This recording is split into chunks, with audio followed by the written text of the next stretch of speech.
Certainly it's a good win, and I don't think we played particularly well, but we certainly showed some toughness and went after the ball, collected some rebounds and crowds, and made some plays that helped us get more points than them. So I thought Charlotte played really hard. I thought we played really hard.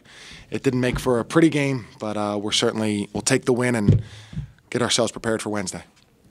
Was credited with a block or two, but I wonder if you could comment on his overall impact on how that game went. Yeah, I mean, you can see guys when they drive in and they kind of start to pump fake or get a little bit jittery because Darius is in the area, and that's something that's really, really it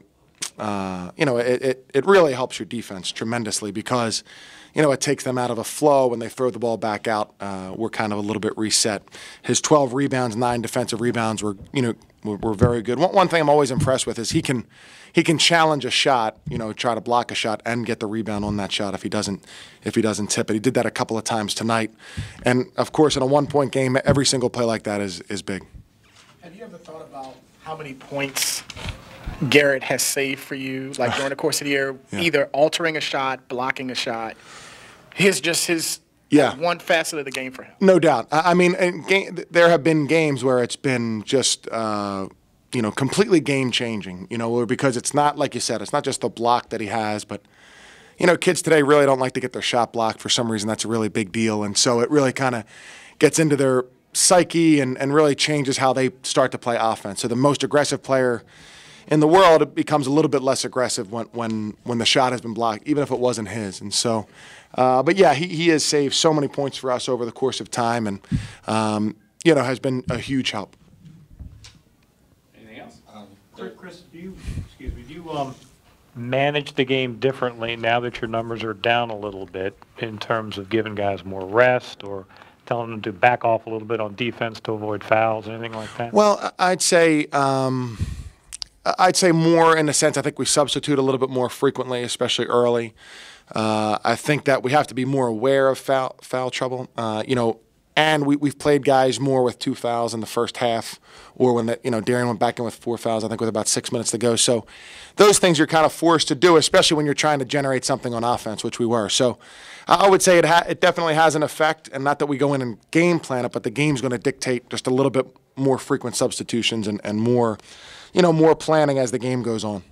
Coach, what can a game like this do for the team confidence-wise in the final 3 games of the year? Well, hopefully it will really help. This was a hard-fought game, not a very pretty game, but to win the game makes it easier for us to go forward, gives us a little bit more life going into our practice on Monday.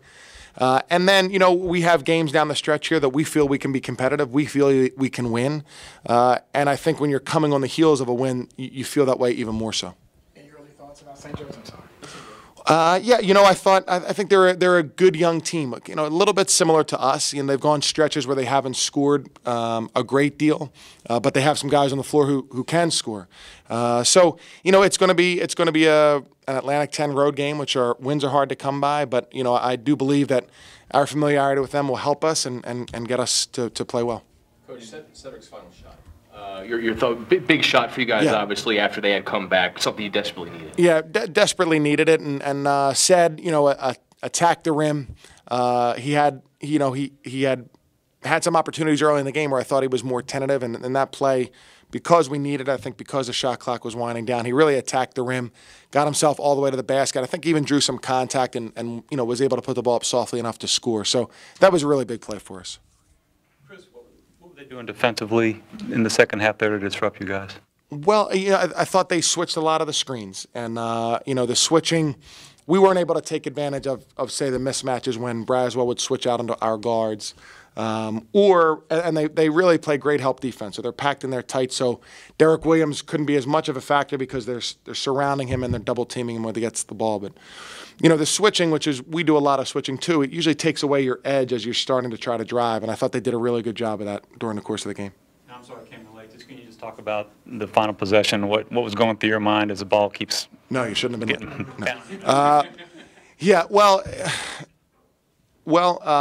I thought our defense. We called timeout.